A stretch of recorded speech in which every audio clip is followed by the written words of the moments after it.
سلامونه ملګرو، زه ورور راغیم او تاسو ته د یوې نوې کیسې سره راغلی یم.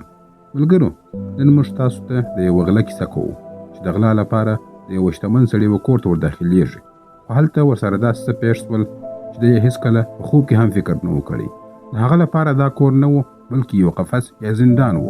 له دې ځای څخه د وتلو لپاره هغه داسې کارونو ته مجبوره سو چې انسان یې په خوب کې هم فکر نشي کولی. کیسه له دې ځای څخه پیلېږي او موږ ته یو ډېر ښکلی او ښایسته کور ښودل کېږي. بیا صحنه بدلیږي او یو غل چې نوم یې نیمو دی د یوه قیمتي رسامۍ د غلا کولو لپاره په دا کور ته ورننوځي. دا کور ډېر کلک امنیت درلودی. د داخلېدو لپاره نیمو د باندې په یو ماشین کې کوډ ووهي. له دې وروسته هغه یوازې 7 دقیقې وخت درلودی چې غلا ترسره کړي.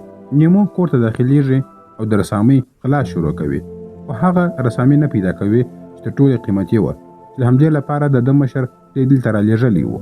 وخت هم کمیږي، نو نیمو وایي چې ماته ډېر وخت پکار دی. هغه بیا ځي او یو ځل بیا کوډ وهي، خو دا ځل ماشین الارام وهي او ټول کور بندېږي. الارام دومره لوړ غږ درلودی چې نیمو د دې غږ څخه ډېر وویرېدی. هغه ډېر په تکلیف سو او د الارام د بندولو لپاره یې ماشین مات کړي. نیمو هڅه کوله چې د شیشو کړکۍ ماتې کړي، خو بیا هم بریالی نه سو. هره ممکنه لاره یې وازمایله، خو له کور څخه نسي وتلی. اصلي دروازې ته ورځي او هڅه کوي چې هغه ماته کړي. دروازه له د باندې څخه د لرګي ښکاره کېدله، خو کله چې ښه ورته وګوري سخت وارخطا کېږي، ځکه چې دننه یې اوسپنه کار سوې وه. دا دروازه ماتول ناممکنه وه. نیمو تږی کېږي او پخلنځي ته ورځي اوبه څښي، خو ویني چې په کور کې اوبه هم ختمېدونکي دي. په یخچال کې هم لږ خوراک پاته و. ناڅاپه یخچال یو غږ شروع کړي چې نیمو ډېر وارخطا سو او یخچال یې ژر تر ژره بند کړي. هغه د باندې ځي چې له خپلو ملګرو سره اړیکه ونیسي، خو له هیڅ چا سره تماس نشي نیولی. اوس هغه په بشپړه توګه سره په دې کور کې بند پاته سوی و. ورو ورو خوراک خوري او اوبه استعمالوي. لږ وروسته تلویزیون چلنده کوي او د کور د مخې کیمرو ته ګوري. همداسې ویده کېږي. سبا سهار په لږ اوبو ځان پاکوي او کور ګوري. پوهېږي چې د کور هېڅ موبایل کار نه کوي. د ګرځېدو په مهال د کور په منځ کې یو شیشهیي چت ویني او پوهېږي چې دا د وتلو یوازینۍ لاره ده. هغه د منځ په ځای کې شیان ټولوي چې چت ته ورورسېږي، خو بیا تږی کېږي او اوبه هم ختمې سوي وي. له ډېر لټون وروسته د ماهیانو د ټانک پیپ پیدا کوي، خو د هغه اوبه هم د څښلو وړ نه وي. پاتې خوراک خوري او بیا کار شروع کوي. ستړی کېږي او د تلویزیون مخې ته کښېني. هلته یوه نجلۍ ویني چې نوم یې جاسمین دی او د ودانۍ د صفایي کارکوونکې ده. بله ورځ ویني چې په پخلنځي کې د سپي خوراک پروت دی چې د خوړلو لپاره کارېدلی سي. هر سهار لږ اوبه د ماهیانو د ټانک څخه راځي چې نیمو ډېر خوشحاله کېږي. هغه فرنیچر او شیان سره راټولوي او چت ته ځان ورسوي. پوهېږي چې د وتلو لپاره باید څه لرې سي، چې دا ډېر سخت کار و. بیا هغه راښکته سو. ویې کتله چې جاسمین د باندې صفایي کوي. نیمو ژر دروازې ته ځي او چغې وروهي، خو جاسمین یې غږ نه اوري او له هغه ځای څخه ځي. نیمو ډېر غوسه کېږي. څو ورځې وروسته د کور تودوخه بدلیږي، کله ګرمه هوا وي او کله سړه هوا وي، چې نیمو ته عجیبه سکون ورکوي. هغه هلته یو انځور ویني چې خلک پکښې کې الوتکې د پورته کېدو انتظار کوي. وخت تېرېږي او نیمو خپلې هڅې جاري ساتلې دي. اوبه ذخیره کوي او د سپي خوراک خوري او کار ته دوام ورکوي. یوه ښیښه ماتوي او د ځان لپاره عینکې جوړوي چې د چت د لرګۍ د ماتولو په وخت کې یې سترګو ته زیان ورنه رسېږي. یوازیتوب ورباندې غالبېږي او چلند یې هم کرار بدلیږي. دیوال باندې انځورګري شروع کوي او هره ورځ د چت لرګۍ پرې کوي. یوه ورځ یوه کوتره ویني، ورسره خبرې کوي او مرسته ترې غواړي. کوتره هم لکه جاسمین له هغه ځای څخه ځي. د ډېرې غوسې څخه د مالک د لور او د مالک انځور خرابوي. د مالک کوټې ته ورننوځي، جامې ګوري او هلته یوه پټه دروازه پیدا کوي. دننه یو عجیبه انځور او مجسمه پرته وه او هلته یې د نه بایبل هم ولیدی.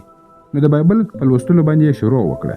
د ډېر وخت وروسته راځي او یو بل انځور ویني چې پکښې کې یو هلک او نجلۍ دواړو جامې نه وې اغوستې. په هغه انځور کې یې د ځان او جاسمین په اړه باندې فکر وکړي. وروسته بستر ته ځي او یو بل تصویر ګوري. همداسې ویده کېږي. سبا سهار بیا جاسمین د باندې صفایي کوي. نیمو بیا دروازه ټکوي. جاسمین لا هم د نیمو غږ نسي اورېدلی او له هغه ځای څخه بیا ځي. په دې سره نیمو ډېر خفه کېږي او د کور دننه ویده کېږي. وروسته موږ نیمو په خوب کې وینو چې ځان د هنرمندانو په نندارتون کې ویني. هلته د کور مالک او نیمو د یوې نقاشۍ په اړه باندې خبرې کوي. د کور د مالک د نیمو نقاشي ډېره خوښېږي. بیا نیمو ویني چې د کور مالک له جاسمین سره یو څه خبرې کوي او د هغې د نقاشۍ ستاینه کوي. په همدې وخت کې نیمو له هغه ځای څخه وځي او خوب یې ختمېږي. نیمو سترګې خلاصوي او د چت د لرګیو پیچونه خلاصول پیلوي. خو دا کار ډیر سخت وو او ډیر وخت یې اړتیا درلودله. نیمو وږی کیږي، په کور کې خوراک هم خلاص شوی وو. نو د ماهیانو له ماشین څخه ماهیان راباسي، وژني او په خوراک سره یې شروع کوي. په همدې وخت کې نیمو خپله نیمګړې نقاشي هم بشپړه کړله. اوس د نیمو ورځنی ژوند یو رقم سوی دی. سهار راپاسې په دیوال باندې نقاشي کوي او بیا د پیچونو خلاصول پیلوي. نیمو اوس هره ورځ د سپي خوراک خوري چې له امله یې چلند هم لږ وسپیانو ته سوی وو. یو ورځ نیمو د کور یوه نقاشي ماتوي او د هغې په مرسته د چت پیچونه خلاصوي. په ناڅاپه یې پام بدلیږي او لاندې رالویږي چې له امله یې پښه یو څه زخمي کیږي. څو ورځې وروسته نوی کال راځي. دا نوی کال د نیمو لپاره ډیر جلا و، خو هغه یوازې په یو کور کې نوی کال لمانځي. دلته جاسمین د هغه په ذهن کې راځي او موږ وینو چې هغه کور ته دننه سوې ده او نیمو ته ډیره نږدې سوې ده.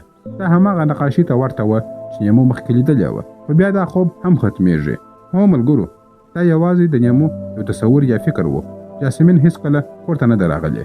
نیمو لا هم یوازې دی. سبا سهار چې سترګې خلاصوي پر خپلې پښې باندې یې پټۍ تړلې وي. بیا یې غاښ ډېر درد شروع کړي چې نیمو غوښتل هغه وباسي. بیا هغه ویني چې د کور مالک کور ته راغلی و او هغه یې سخت ووهي.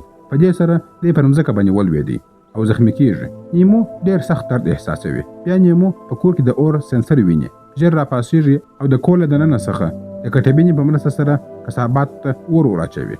وروسته یې د نه مشال جوړوي او د هغه په مرسته سره د کور د اور الارم فعاله کوي. په له دې سره په ټوله کور کې اوبه ورېږي. نیمو د تلویزیون مخې ته ورځي چې کیمره وګوري، خو په تلویزیون باندې هم اوبه رالویږي او هغه خراب سو. اوس نیمو د باندې په کیمرو کې هیڅ شی نسي لیدلی. ټوله کور له اوبو څخه ډک سو. نیمو ډېر غوسه کیږي خو هیڅ شی نسي کولی. د باندې هم هیڅوک نه پوهېږي چې دننه څه روان دي. نیمو په یو کنج کې کښېني او څو ساعته وروسته اوبه بندېږي. بله ورځ هغه په کور کې بایبل وایي او خپلې تېروتنې درک کوي. هغه پوهېږي چې څه یې ویلي دي او کومې غلطۍ یې کړې دي.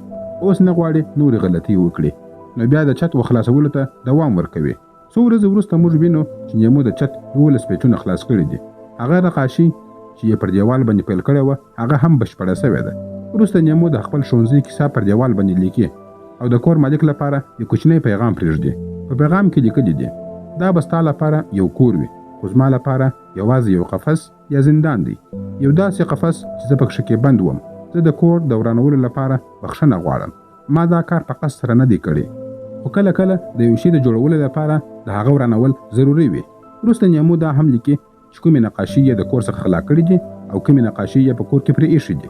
بیا خپل کالي اغوندي، د کور د فرنیچر په مرسته سره و چت ته ورخیږي. هلته موږ وینو چې نیمو د چت څخه یوه شیشه راویستل او لاندې یې وغورځوله. د دې څخه وروسته نیمو نور نه ښکاره کیږي. یا خو هغه هڅه کوي چې له کړکۍ څخه ټوپ ووهي.